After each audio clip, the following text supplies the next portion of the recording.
ng ating minamahal na Chairman Boots Anson Rodrigo at ng buong leadership team na talagang walang sawang sobrang araw-araw talaga wala po silang iniisip kung hindi ang kapakanan nating mga movie workers.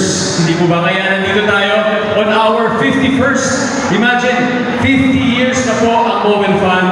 At gusto ko lang po ikwento sa inyo na marami po mga programa na paparating dahil siyempre, alam po natin na marami po opportunities, lalong-lalo na sa ating government na talagang yung suporta sa atin.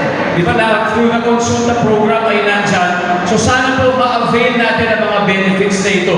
Dahil kung narinig niyo po yung sinabi ni President Reyes kanina, through the Universal Healthcare Act, lahat po tayo, lahat ng mga Pilipino ay entitled sa ating blood tests, sa ating mga gamot for free. So ang Mobile Fund, through the PhilHealth Consulta program, will facilitate this para sa atin pong lahat ng magagawa ng pelikula Pilipino. So, I hope mag-enlist po kayo. Siyempre sana talagang ibigay niyo po ang inyong mga impormasyon para marating namin kayo agad-agad sa pag kinakailangan nila po yun. Remember, once a year po kung pwede niyo pong ma-avail ito.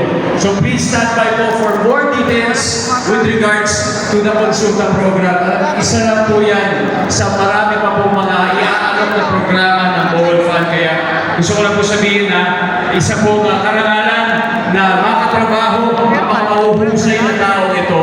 At syempre isang karangalan na gawin ng lahat ng ito, syempre para sa ating komunidad at ating industriya. Kaya muli, happy 51st sa Mobile Fund. Mabuhay ang pelikulang Pilipino at mabuhay ang ating komunidad.